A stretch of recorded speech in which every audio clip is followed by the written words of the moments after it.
समीकम खुशामदीद programme रूबरू में आपकी मेज़बान निदा मिर्ज़ा, साउंड इंजीनियर बरकत खान और आज की हमारी प्यारी सी मेहमान शख्सियत के साथ आपको वेलकम करते हैं। समीन, आज हमारे जो मेहमान हैं उनका नाम है शहनाज गुलाम मुस्तफ़ा, जो कि एक आरजे, एंकर, एमसी और सोशल एक्टिविस्ट हैं और वो बहुत कुछ हैं अपनी आप में, एक हरफन मौला है। सबसे पहले उनको वेलकम करेंगे अपने शो में और फिर उन्हीं की ज़ुबानी उन्हीं के बारे में बहुत कुछ जानने की कोशिश करेंगे। अस्सलामु अलैकुम वरहमतुल्लाहि वबरकातुहू। वालेकुम सलाम। कैसी हैं शहनाज आप?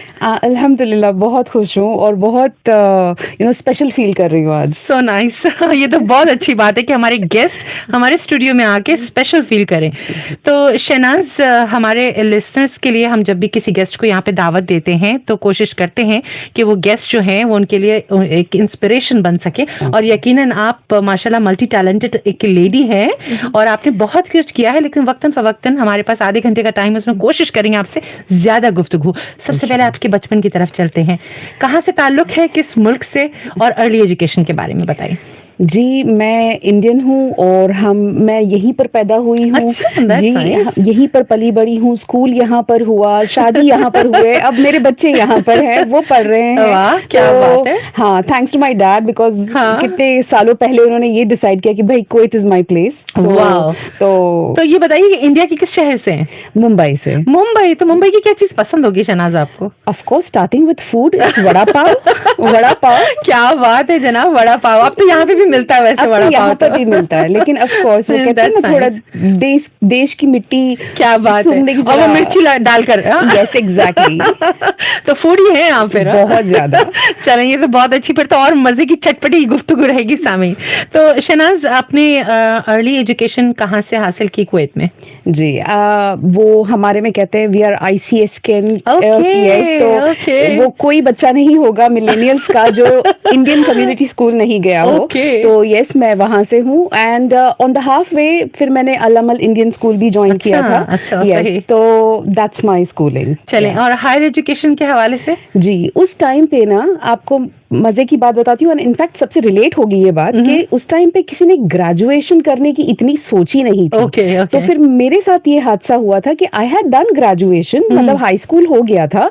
उसके बाद में जो हायर स्टडीज है वो मैंने शादी के बाद किया। Wow, that's nice, that's very nice. और मैं समझती हूँ कि अगर आप अपनी शादी के बाद कुछ अचीव करते हैं या इस तरफ आप जानते हैं, there is a support, right? So definitely your husband might be a good support for you. Yeah very well, बहुत अच्छे सपोर्ट है। अगर वो सुन रहे हैं तो आपकी तारीफ हो रही है, प्लीज आप सुन लीजिए। चलें, ये तो फिर बहुत अच्छी बात है कि एक वाइफ अगर हस्बैंड की तारीफ कर रही है, then it's means it's really worth it.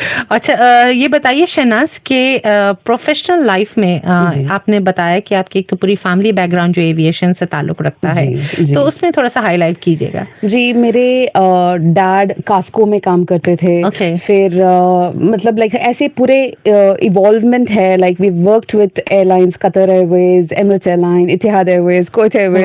तो हम सारे फैमिली मेंबर्स कहीं ना कहीं एयरलाइन मेंबर्स ही रहे हैं। तो आपने भी, आपका भी प्रोफेशन आपने बताया कि एयरलाइन से है, तो सबसे पहले एयरलाइंस कौन सी आपने ज्वाइन की थी? सबसे पहले मेरी जो ट्रेनिंग हुई है वो है Qatar Airways. Okay, and that was immediately after school that I joined and I early.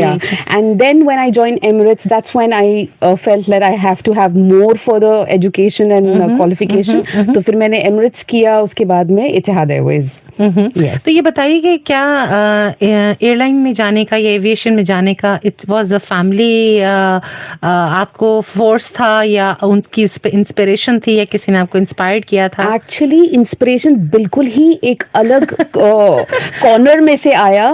Who was my dad's ex colleague, so she said that your daughter will make a very good cabin crew. Really? Yeah, because वो जो personality थी वो मुझे देखती थी तो कहती कि तुम कैबिन क्रू बनो। मैंने कहा यस मुझे बनना है। हर बच्चों को आप पूछो, उनको कहीं ना कहीं कैबिन क्रू बनना होता है। अट्रैक्शन, एग्जैक्टली, यूनिफॉर्म और स्टाइल और how they carry themselves. Absolutely. And then somewhere फिर वो कहते ना कि माँ ने कहा कि तुम्हें मेरी कसम है तुम हवा में नहीं उड़ोगी, तुम जिंदा नहीं आई तो इमोशनल। एग्जैक्टली। तो मैंने कहा करे क्या, अब एयरलाइन में भी जाना है, हवा में भी नहीं उड़ना है, तो क्या we chose the ground handling. तो हम लोग ने ग्राउंड लेवल पे भी काम होता है, so then we were on the ground. ये तो बहुत अच्छी बात है। अच्छा शहनाज, ये बताइए कि जब स्कूल लाइफ में थी तो क्या एम्बिशंस होते थे माइंड में? लाइक जब हम लोग स्कूलिंग में होते तो हमारे पास बहुत से कहते हैं ना प्रोफेशंस आते हैं माइंड में। क्या एम्बिशंस लेके घूमती थी उस वक्त आप? यस, मतलब एक्चुअली मेरा ना बचपन काफी हंसी मजाक में निकला है, तो काफी ambitious less. Okay, jolly personality थी काफी? Exactly. तो वो ambition hit me on the 10th board कि भाई तुम करोगे क्या, मतलब तुम्हारे मार्क्स एक्सट्रीम हाई होने चाहिए ऐसे। तो I'm like okay, and that's when the thing came up कि नहीं भाई, we will choose commerce, we'll choose science, we will कुछ ना कुछ तो होगा, मैं कर लूंगी। मेरा ये था कि भाई मार्क्स ज्यादा आ जाए, मैं वो प्रोफेशन की तरफ चलूंगी। बिल्कुल, तो हाँ, तो then I had good in, मतलब वो कॉमर्स में आया, फिर एडमिनिस्ट्रेशन की तरफ चला गया, तो फिर then I said like okay cabin crew. आपकी पर्सनालिटी ऐसी है, आप जिस चीज में भी घुस जाएं वो कर लेंगी काम। अल्हम्दुलिल्लाह, यस अल्हम्दुलिल्लाह। मतलब मल्टीटास्किंग। देखिए, जो बच्चे कभी फेल हो गए या कभी कामयाब नहीं हो पाए, आप उन पे थोड़ा भरोसा दिखाइए और आपको पता चलेगा कि वो सब कुछ कर सकते हैं। They end up being master of all fields. Yes, because ऐसा नहीं है, आज अगर आप किसी डॉक्टर को या इंजीनियर को कहें कि भाई आपको ये चीज, आप जरा होस्टिंग कर लीजिए, आप जरा पब्लिक स्पीकिंग कर लीजिए, आप जरा बच्चों को खुश कर लीजिए, they can't do that. Yeah, exactly. I think जो स्कूल पास वाले या जो थोड़े बहुत इधर उधर फेल होते हैं, कमजोर होते हैं पढ़ाई में, उनमें ये तजुर्बा होता है कि वो सब कुछ करेंगे। सही बात है। कहते हैं ना कि अगर जरूरी नहीं है कि आपके हमेशा लाइफ में ग्रेड्स हाई हों, या आप 100% ले रहे हों या 99% पे आ रहे हों। अब ये आई थिंक ये दौड़ अब खत्म हो चुकी है काफी हद तक। और रही बात प्रोफेशंस की, तो आई डोंट थिंक कि अब जो नई जनरेशन आ रही है वो अपने बॉन्ड है पेरेंट्स के उस पे कि जो वो प्रोफेशन चूज करेंगे उसी पे जाएंगे। और अब तो हर कोई अपनी मर्जी का प्रोफेशन चूज करता है। यस, बिकॉज ऑफ द हालात जो हो रहे हैं, इवन पेरेंट्स भी थोड़ा अपने बच्चों के साथ एग्री कर रहे हैं कि भाई आप बस जो करना कर लो, स्कूल खत्म कर लो, उसके बाद में आपको जो करना आप कर लो। एग्जैक्टली, ये बहुत अच्छी बात है शहनाज। जैसे आपने कहा कि आप खुद भी एक मल्टीटास्किंग पर्सनालिटी हैं और हर चीज करने का हुनर रखती हैं, तो अगर आप बहुत सारी चीजें करना जानते हो तो ये then you will never be fail in life. Absolutely, that's the golden word, you will never fail in life. Exactly, कुछ ना कुछ कर सकेंगे।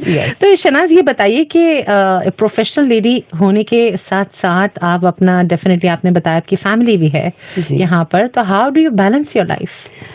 Oh my God, this is ये मैं दूसरों से पूछ कर ना इंस्पिरेशन लेती हूँ। really? आज आपने मुझसे पूछ लिया है। जी, एक्चुअली बैलेंस करना तो बहुत वही होता है कि ताली एक हाथ से नहीं बजती, दो लोगों का इसमें हाथ होता है। तो yes, my husband contributes, I help and support, और ये सब कुछ चलता है। और आगे कभी किसी ने माना भी नहीं तो मैं बोलती हूँ भाई, your mother is like vibrant personality, तो मुझे don't kill me, like you know, don't मुझे ये मत कर दो, ओवरशेड मत कर दो कि नहीं भाई मम्मी आप हाउस वाइफ ही रहो, आप ये रहो। Even you will experience the same thing. तो अगर कल को मेरे बेटे को कुछ अलग करना है, मेरी बेटी को कुछ अलग करना है, I think you should not have any stoppage या कोई ब्लॉकेज नहीं होना चाहिए तुम लोगों में। You should expand. बिल्कुल। और इतनी एम्बिशियस पर्सनालिटी का आई थिंक सो घर पे रहना, घर में बैठना, इट्स वेरी डिफिकल्ट, थोड़ा मुश्किल है। yes. अच्छा, आपने बताया कि आपने बीच में अपने प्रोफेशनल लाइफ से एक ब्रेक भी लिया था। How did you manage that? वो कभी कभी ऐसे एम्बिशियस पर्सनालिटी के लिए ट्रॉमा भी बन जाता है वो। Yes, exactly. वो कहते हैं ना कि जब तक आप ट्राई नहीं करोगे आप वो चीज समझोगे नहीं। तो मैं इतना मतलब अर्ली एज पे काम करने लगी थी, तो मैं काम कर रही हूँ and I was like okay यार, मुझे भी वो हाउसवाइफ मटेरियल बनना है जो घर पे बैठे आराम से टीवी देखे, आराम से खाना बनाए, घर वाले खुश हैं and everything. So although I had a reason behind it, because the second baby had a complication. तो फिर मैंने नौकरी छोड़ दी और मैं घर पे बैठ गई और 2 साल का अपने आप को टाइम दिया हुआ था मैंने कि till the baby becomes healthy and to walk and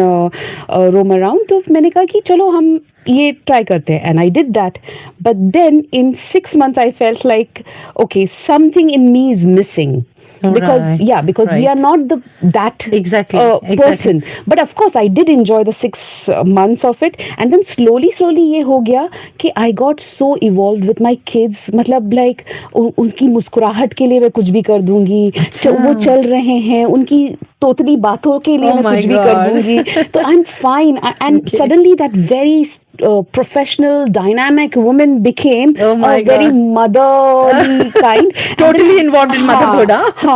At the same time when I was in that journey I said like yes I need to work, but मुझे घर जल्दी आना होगा मेरे बच्चों के लिए. Like you know I need to work for my sanity, my mental peace के लिए काम करना हर औरत के लिए, हर इंसान के लिए जरूरी है, because वो एक डिसिप्लिन लाता है आपकी जिंदगी में. बहुत अच्छी बात की आपने. Yes, वो एक डिसिप्लिन लाता है. आप सुबह उठते हो, आप जाते हो, you do a work, you know you are a member of a team, and then you come back home, you know that you can focus and do things.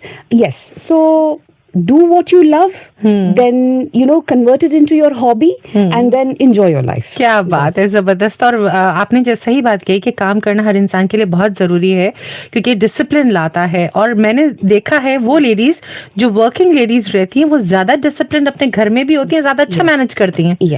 तो they are quite well balanced with both of the things. तो अब चलते हैं, ये बताइए कि माँ आप जब बनी और आपके पास माशाल्लाह बच्चे भी हैं, प्रोफेशनल लाइफ भी है, तो आपका माइंडसेट कैसे चेंज हुआ? Like what do you think like being a mother? Oh, being a mother is a blessing, and I think Allah Taala should give everybody this blessing. Yes, because it's a blessing of marriage, blessing of having kids. It should be for everybody. And being mother, मतलब जो माँ बन चुकी हैं उनको पता है कि ये कैसे feel होता है. And the fathers, मतलब like मतलब आप एक जरिया बन जाते हो जो आप अपने फैमिलीज में खुशियां लाने की ला सके. सो एंड देन कहीं जाकर ना बच्चे ही सब कुछ हो जाते हैं. बिल्कुल आपकी जिंदगी. वैसे तो आपकी पर्सनालिटी इतनी हैपनिंग और इतनी अच्छी और जॉली है कि आपसे कोई भी बोर नहीं हो सकता घर में भी. बिल्कुल नहीं, बिकॉज मेरे हस्बैंड ये कहते हैं कि I got married to this woman क्योंकि ये full time entertainment. Oh my God. Yes, so अगर कल को टीवी खराब हो जाता है तो it's me. Oh my God, that's so sweet. So I can talk. That is very good actually. अच्छा ये बताइए कि मीडिया फील्ड में आने का आपका पहला क्या कदम था? कौन सा वो फर्स्ट टाइम था जब आपने सोचा कि I have to go? First of all Kuwait में मीडिया फील्ड मतलब लाइक वाओ. एग्जैक्टली. बिकॉज हम अगर जब छोटे थे हमें ये कभी पता ही नहीं कि हाँ हम गा सकते हैं या पब्लिक स्पीकिंग कर सकते हैं, या लोगों से मिल सकते हैं. It is like an impossible thing. लेकिन जब हमें ये चांस मिला या we got that sources and हमें पता था, तो I would not think twice. I like कोई second thought नहीं है इसमें. Like grab it, take it, and I went along because वो हमारे सबके अंदर स्किल है. अलग अलग किस्म के हर किसी के अंदर स्किल्स है. सही बात. अगर आज आपने टैलेंट शो रख दिया तो आप पूरा कुवैत हाजिर होगा वहाँ पर. Right, because everybody is filled with some or the other skill. Exactly. And I appreciate that. Very nice. So yes, the media industry when it opened up a single a small window, I grabbed it and I wanted to be there. And of course public speaking was my plus point, and being in audience handling them was a plus point, so I wanted to enhance it more. Very nice. तो शहनाज ये बताइए कि radio jockey बनने का सफर कहाँ से शुरू किया आपने? ओके. वो तो समझिए पता नहीं, वो जो ऊपर वाले लिखते हैं तो फिर वो बस वैसे ही होता चला गया. कहाँ मैंने एक एड देखी थी और फिर मैंने अप्रोच किया, और 1 महीने बाद मुझे एक कॉल आए. आई was like oh my God, who is a stranger. मतलब क्यों कॉल कर रहे हैं? मैं नहीं यकीन कर रही हूँ कि यहाँ पर एक रेडियो स्टेशन भी है और कोई किसी को हायर भी करना चाहता है, और कैसे हो सकता है कि मुझे कॉल आ गई? हजारों लोगों ने तो अप्लाई किया होगा, तो मैं हजारों में कैसे हो गई? हाँ, तो बहुत डाउटफुल था. But however I stepped in and then I found out it was a established radio station, and then I was part of it. ये तो बहुत अच्छी बात है. अच्छा, आप एक एमसी भी हैं, और रेडियो जॉकी और एमसी. रेडियो जॉकी तो no one is watching you and you are just behind the mic, और MC many people are watching you. So what is the difference? आप कैसे इस दोनों को लेकर चलती हैं? Trust me, an MC should always fear before stepping up. Oh really? Yes, always. वो जो कॉन्फिडेंस से जाते हैं ठीक है, but always remember there is a over confident audience in front of you. Oh my God, ये तो आप बहुत खतरनाक टिप दे रही है मुझे. यस. व्हाई? बिकॉज आप जब शुरू करो ना तो आपको उनकी वाइब्स से पता चलता है कि वो क्या चाह रहे हैं. Do they want your voice to be very loud or do they want you to be very mellowed or they want you to interact with you? वो नजरें, वो ऑडियंस, वो कुछ कहती हैं आपसे. If you get that vibe, you're doing the right job. Okay. Yes. Otherwise ये होता है कि नहीं, मैं जा रही हूँ स्टेज पे और मैं चिल्ला रही हूँ and then you come to know that people are closing their ears and they're just running off. They're not listening. Yeah, they're not listening to you. Yeah. Right. So the communication and ये जो है hosting, yes, तो पहले हम खुद डरे कि भाई हम इतने सारे ऑडियंस को फेस कर रहे हैं and then sometimes it's the best it. Okay. Hello, इतने सारे ऑडियंस हो, मेरा ये पहली बार है. I have not handled, so be nice to me. अच्छा. Yeah. Do they be nice? Yes, they do. They do. They are very, वो उनको पता तो चले कि आप क्या चाहते हो. राइट. तो then they are very nice. हालांकि स्टेज पे जाने में, लोगों को फेस करने में तो ऑलरेडी इतना टेंशन रहता है. आई डोंट थिंक सो कि we have to bring the fear artificially. Exactly. It is already there, but some people are really over confident. Right. Like even when we started this interview, my hands were sweating and I was like, okay, क्या होने वाला पता नहीं. I hope now you are comfortable. Very comfortable. Alhamdulillah. That's how Nida makes you feel. So yeah. So you imagine yourself being a host and you make me feel comfortable. Now I'll go with the flow. Yes. So that's how we need to make the audience feel. Right. And of course, once you do it once, twice, and thrice, you understand the vibe even before stepping up with the audience. Right. So then that confidence is good for a host. Overconfidence is not good. All right. Yeah, because we really need to understand the crowd. Exactly. अच्छा शहनाज, आपने बताया आप voice over artist भी है. जी. तो क्या क्या इसमें आपने किया है वॉइस ओवर में? बस फिल्मों को डब नहीं किया है अभी. वो भी चांस मिल जाए तो मैं कर लूं. लेकिन yes, I have done for ads. I have done for some promos from some jingles. अच्छा. तो जी, कुछ हमें दिखाइए, हमारे ऑडियंस देखना चाहेगी कि क्या आप कर सकती हैं, आपकी क्या टैलेंट है. अब वॉइस ओवर कुछ भी, जैसे अगर बहुत सीरियस चीज चल रहा है, उफ, ये क्या हुआ, ये क्यों ऐसे हो रहा है, क्या मैं सपना देख रही हूँ? नहीं, प्लीज आप मुझे जगाना नहीं, बिकॉज ये सपना अब मुझे अच्छा लग रहा है. तो क्या बात है. बहुत सारी ऐसी चीजें हैं जो हम एड्स करते थे. तो we used to have dubbings. Very nice. Module again थोड़ा चेंज होता है. जो आवाज का उतार चढ़ाव होता है, और क्योंकि सुनने वाले जो होते हैं वो ज्यादातर वॉइस एक्सप्रेशंस पे जाते हैं. एग्जैक्टली. तो उससे फीलिंग्स डेवलप होती हैं लोगों की. राइट. Very much. तो वो आप माशाल्लाह से बहुत अच्छा कर लेती हैं. जी जी. और वो बच्चों की भी आवाज होती है. कैसे, कुछ एक आध निकाल के बताइए. ये भी एक टैलेंट है सामने. It's been very long, like long years I have done this. It's okay, just go ahead. Okay. Mama, can I have the candy? Mama, please. I'm sure. I promise you, Mama, that I'll brush my teeth. I promise. तो वाह. जबरदस्त भाई, ये तो बहुत अच्छा है. यानी कि आप ड्रामाज और इन सब में आप बहुत अच्छा अपना प्ले कर सकती हैं रोल, चाहे वो एक बच्चे का हो या एक बड़े का हो या जो भी कोई हो. Very nice. अच्छा ये बताइए, वेडिंग्स और कॉर्पोरेट इवेंट्स होस्ट करते वक्त सबसे ज्यादा किस हवाले से आप इंजॉय करती हैं? When I do the ice breaking.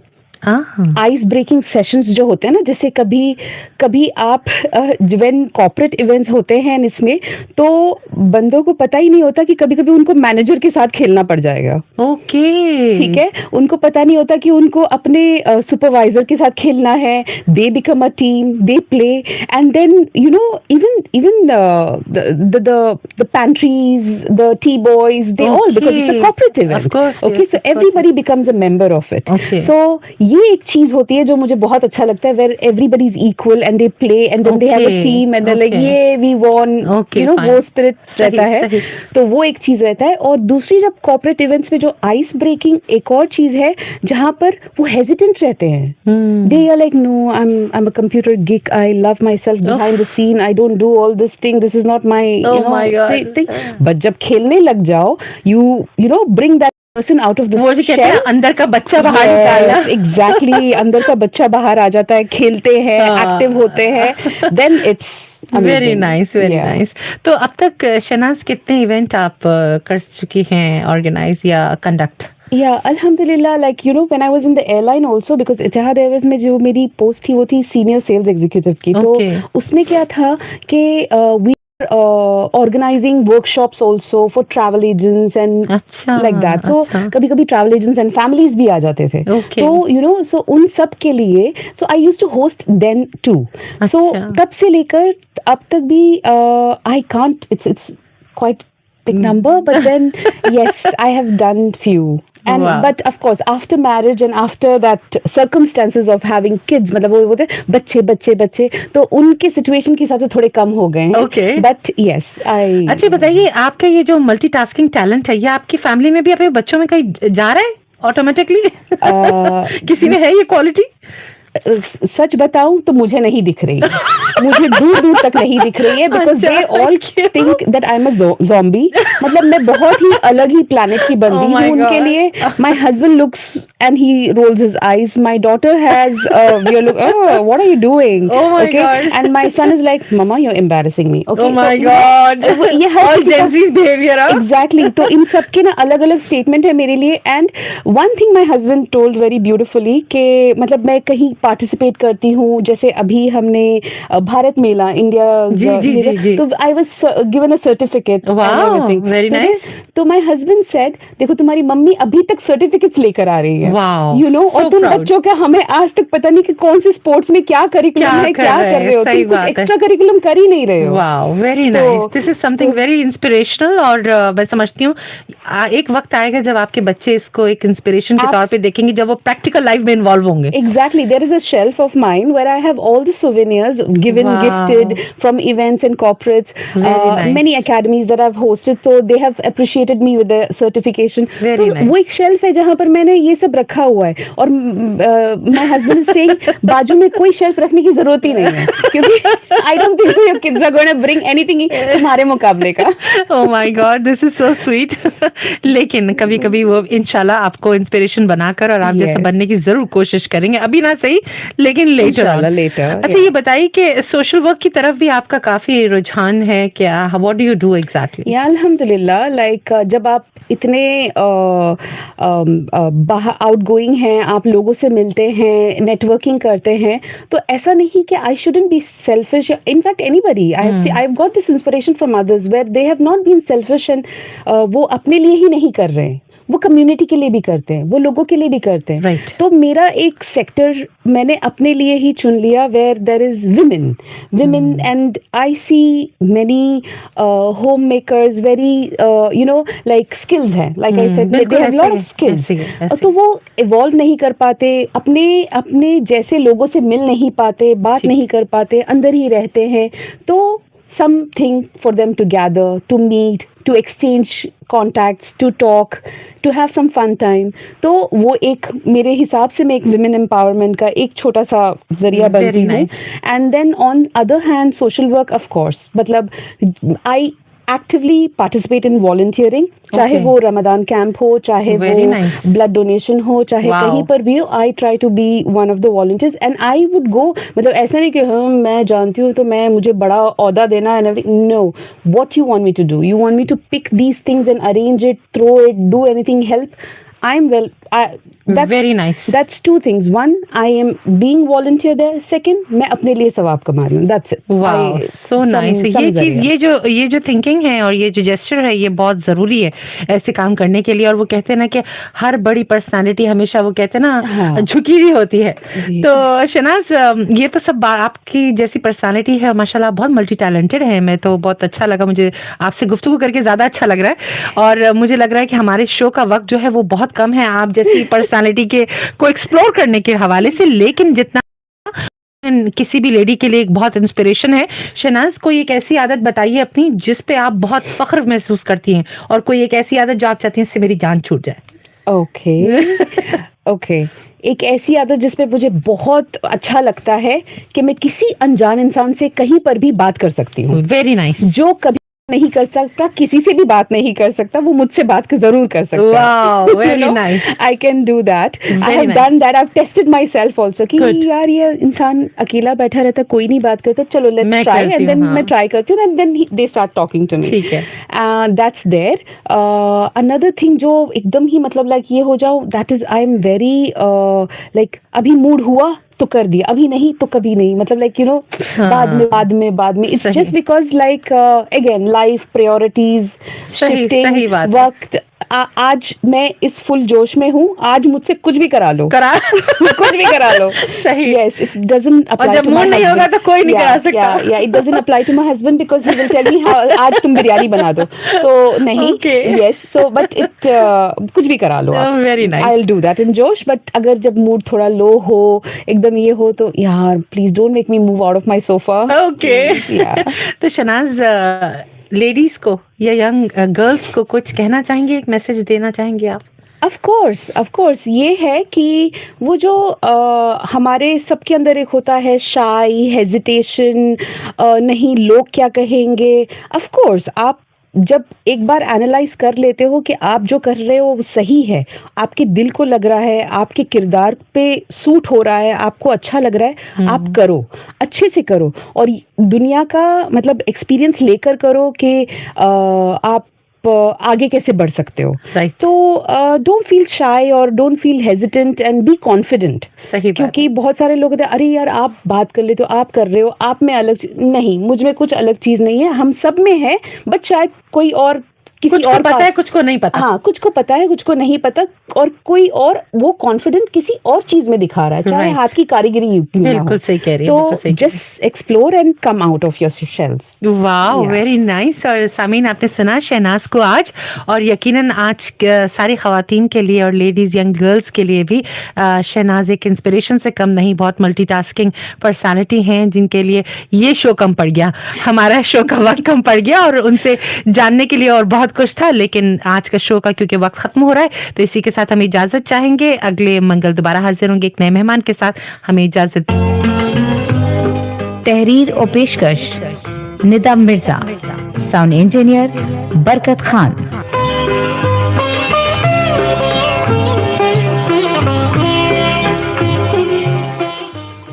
ये है कुवैत में रात के 9 GMT के मुताबिक शाम के 6 बजने वाले हैं। हमारी आज की नशिस्त खत्म होती है इंशाल्लाह कल कुवैत के वक्त के मुताबिक शाम के 7 और GMT के मुताबिक शाम के 4 बजे कुवैत और खलीज अरब के सामीन इस प्रोग्राम को मीडियम वेव 963 किलोहर्ट्ज पर सुन सकते हैं, जबकि कुवैत में हमारे सुनने वालों के लिए ये प्रोग्राम FM बैंड में 93.3 मेगाहर्ट्ज पर भी नश्र किया जा रहा है। जनूब मशरक़ी एशिया, बांग्लादेश, भारत और पाकिस्तान के सामीन इस प्रोग्राम को शॉर्ट वेव 19 मीटर बैंड में 15,540 किलोहर्ट्ज पर सुन सकते हैं। हम फिर हाजिर होंगे इस वक्त तक के लिए रेडियो कुवैत की उर्दू नशरियात से आपकी मेजबान निदा मिर्जा, साउंड इंजीनियर बरकत खान और शहनाज गुलाम को इजाजत दीजिए। अपना बहुत ख्याल रखिएगा। शब खैर, अल्लाह हाफिज।